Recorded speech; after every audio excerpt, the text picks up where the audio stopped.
Youth आप लोगों को सिंथेटिक फाइबर्स के बारे में बताया जा चुका है। आई होप आप सब ने पढ़ लिया होगा। अब प्लास्टिक के बारे में आपको बताया जाएगा। प्लास्टिक आप अपने घर के आसपास बहुत सारी चीज़ों को देखते होंगे। प्लास्टिक घर पर रोज़ काम आने वाली चीज़ें होंगी जिनसे आप परिचित होंगे।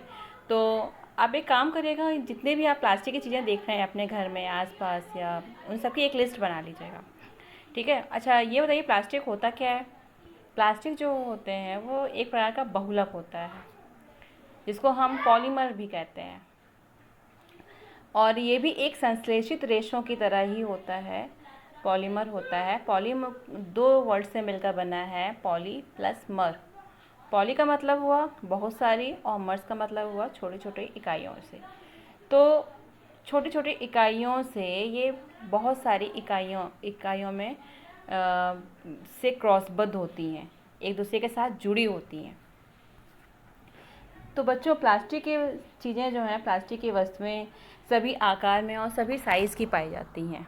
जैसे आप घर में देखते होंगे, बाल्टी है, मग है, चेयर है, और ये आसानी से किसी भी शेप में ढाली जा सकती हैं। प्लास्टिक की सभी चीज़ें आपको आसानी से देखने को मिल जाएंगी, और इनको किसी भी शेप में आसानी से ढाला जा सकता है। प्लास्टिक का रिसाइकलिंग भी होता है, यानी कि प्लास्टिक को हम फिर से यूज़ में ला सकते हैं। इसको कलर कर सकते हैं, पिघला सकते हैं, और बेल कर चादरें बनाई जा सकती हैं, और इसके तार भी बनाए जाते हैं। तो बच्चों, प्लास्टिक जो होती है वो दो प्रकार की होती हैं। जैसे मैंने बताया कि प्लास्टिक को पिघलाया भी जा सकता है, उनकी रिसाइकलिंग भी होती है। तो इस बेसिस पर प्लास्टिक जो होती हैं वो दो प्रकार की होती हैं, थर्मोप्लास्टिक और थर्मोसेटिंग प्लास्टिक। थर्मोप्लास्टिक जैसे कि आप पॉलीथीन यूज़ करते हैं, पीवीसी यूज़ करते हैं, तो ये थर्मोप्लास्टिक हुआ। पीवीसी का मतलब पॉलीविनाइल क्लोराइड। पॉलीथीन का उपयोग जो है वो खिलौने बनाने में, कॉपियाँ बनाने में किया जाता है।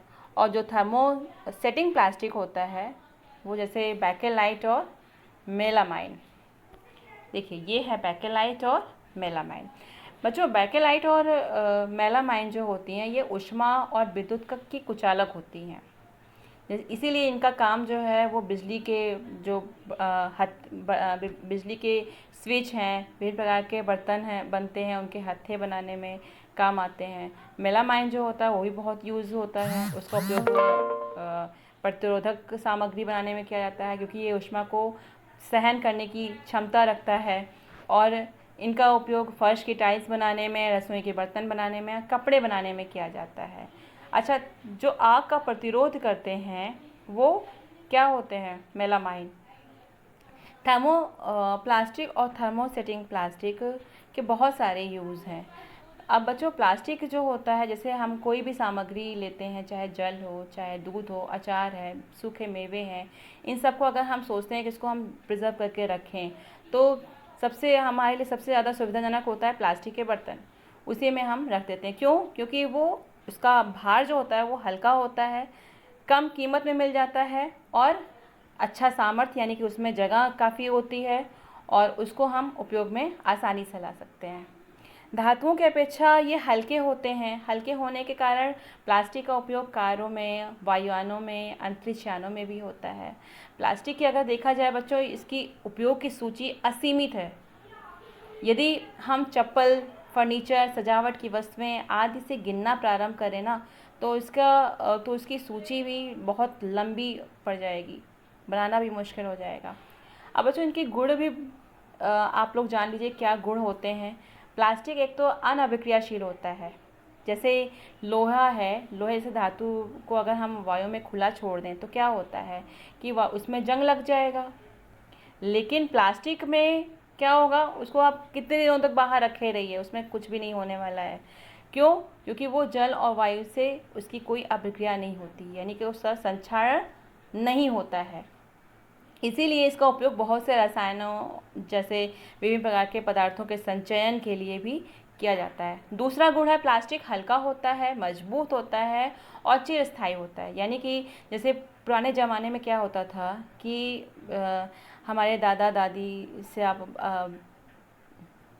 जो बाल्टियाँ यूज़ करते थे, मग यूज़ करते थे, वो बर्तन आज भी यूज़ हो रहा है। प्लास्टिक पात्रों को उपयोग में लाने से क्या लाभ है, इनको अगर आप देखेंगे, क्योंकि प्लास्टिक जो होता है बहुत हल्का होता है और विभिन्न आकार और साइज़ों में ढाला जा सकता है। इसीलिए विभिन्न उद्देश्यों के लिए इसको उपयोग में लाया जाता है। प्लास्टिक धातुओं की अपेक्षा बहुत सस्ते होते हैं, इनको हम आसानी से खरीद सकते हैं।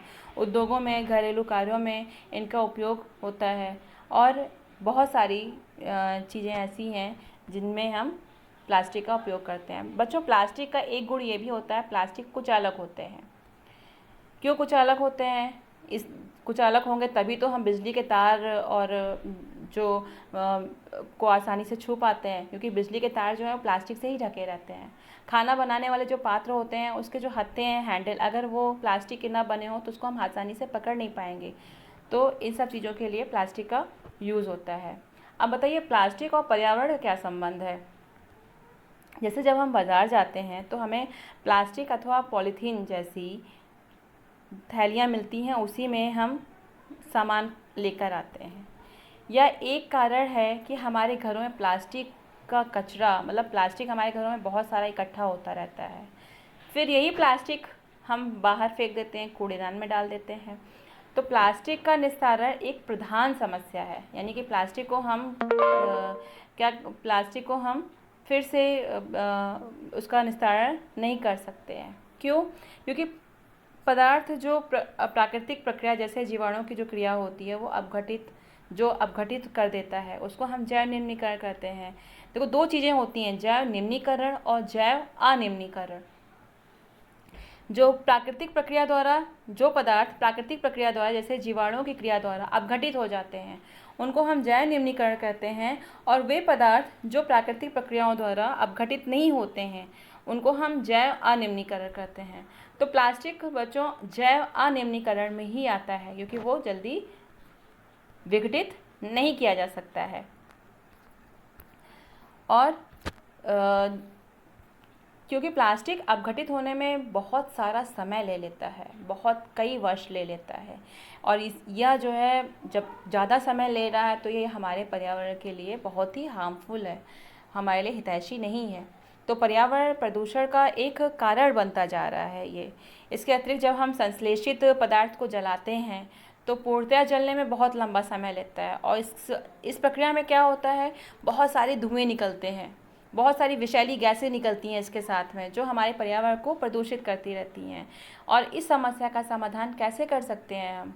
सबसे बड़ा उपाय, सिर्फ एकमात्र उपाय ये है कि जितना कोशिश कर सको प्लास्टिक का उपयोग करने से बचो। कपास या जूट के बने थैलों का उपयोग करो। जैव निम्नीकरण और जैव अनिम्नीकरण अपशिष्ट पदार्थों को आप अलग अलग इकट्ठा करो, जिससे उनका निस्तारण हो सके। आप इन सब चीज़ों को अपने घरों में और अपने परिवार में, अपने आसपास, अपने पड़ोस में सबको बताइए कि प्लास्टिक का कैसे निस्तारण किया जाए, उपाय बताइए, जिससे दूसरों को भी ये कार्य करने में सहयोग मिल सके। प्लास्टिक जो होते हैं वो अपशिष्ट को पुनः चक्रित करना बेहतर होगा। अधिकांश जैसे थर्मोस प्लास्टिक है वो पुनः चक्रित नहीं किया जा सकता, यानी कि इसका मतलब ये है इसका रिसाइकलिंग नहीं होता है। जिन वस्तुओं का रिसाइकलिंग नहीं होता है उनकी आप एक अलग लिस्ट बना लीजिए और पुनः चक्रण के समय कुछ रंग मिलाने वाले उसमें अभिकारक मिला दिए।